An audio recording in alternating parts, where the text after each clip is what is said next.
Good morning, and what a morning it is. My name's Rob Johnson and I'm really pleased to be here with you this morning. I've been invited as a guest presenter on the Flybubble channel. I'm a climber and a mountaineer by background. That's sort of what I've spent the last sort of 18 years doing, and a filmmaker.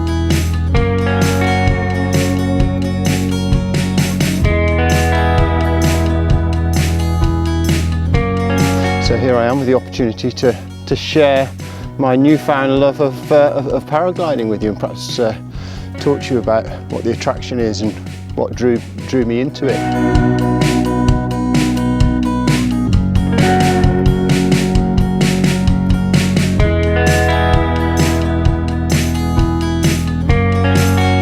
So I'm here in Snowdonia.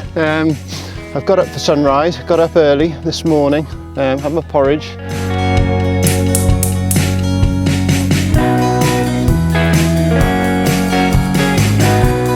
The house as quietly as I could without waking everybody up, and I'm on my local hill, so I've walked from home.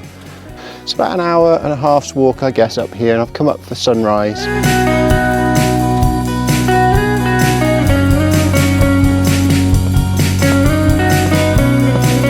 And my plan is to come up, enjoy the sunrise, and then float back down, fly back down. And for me, that's what paragliding's about. It means a lot of things to different people, but to me, I sort of looked at it and thought, wow, that's a pretty cool thing to be able to save my knees. You know, I want to be able to go climbing, I want to be able to go mountaineering, or go hill walking, get up for sunrise, and then fly back down. It's simple as that. I got into it 2 years ago. A good friend of mine bought a second-hand speedwing. We didn't really know what that was, and we took it up to our local hill, had a go, tried to teach ourselves from YouTube, scared ourselves silly, and then ended up booking ourselves onto a course. We went and learnt with a paragliding school in Spain. And the idea with this little series of videos is to show you the beauty and the joy of flying, free flight, and show you how the kit's come on a lot over the last few years. So it's so light, it opens up a lot of different options, and take you on some adventures.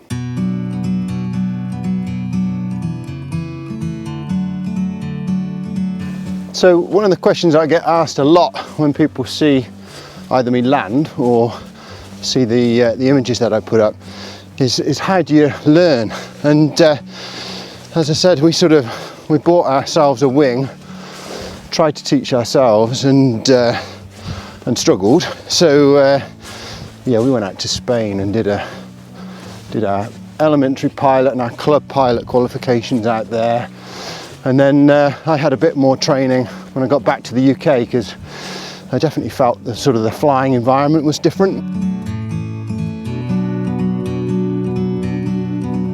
And then the big thing is to join a club when you get back. And I've got to admit, I'm not much of a club person. I was a bit hesitant about joining a club. I've sort of been a little bit shy of those in the climbing world. But it's been fantastic, because it gives you access to all of their flying sites, and you know, we don't need to reinvent the wheel. People have been doing this for a couple of decades, and they've negotiated access, because we haven't got a right to access with paragliding. So they've negotiated access to sites.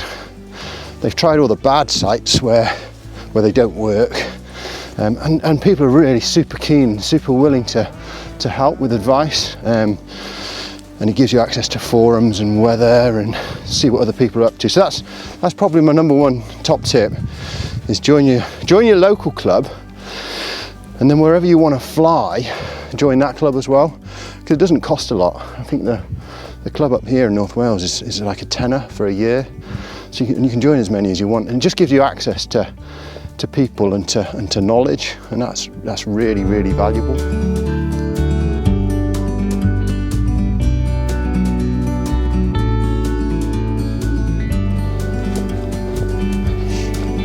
So now to start thinking about the fun bit.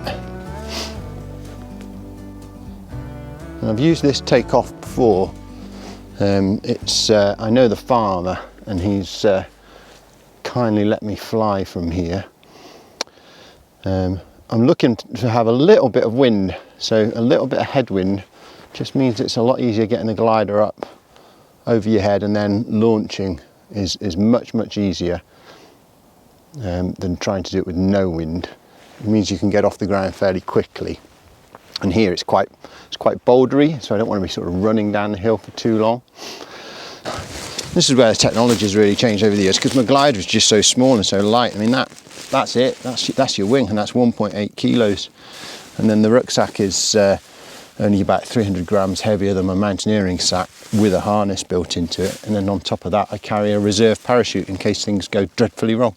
And that weighs less than a kilo. So, you know, for not far off 3 kilos extra to what you would normally carry, you've got the opportunity to fly down instead of walking down.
So there we go, I'm down, and still plenty of time to go home and have a big breakfast if I want to. Bloody brilliant. So yeah, hopefully you can join me again. I want to go and climb as many climbs and scrambles on our mountains here as I can in Snowdonia, and then fly back down, and then along the way I'll show you in a bit more detail some of the kit that I'm using, perhaps chat through some of the planning stages that goes into making it work, spend a little bit more time looking at the weather, and yeah, go out and do some cool routes and fly off some beautiful mountains.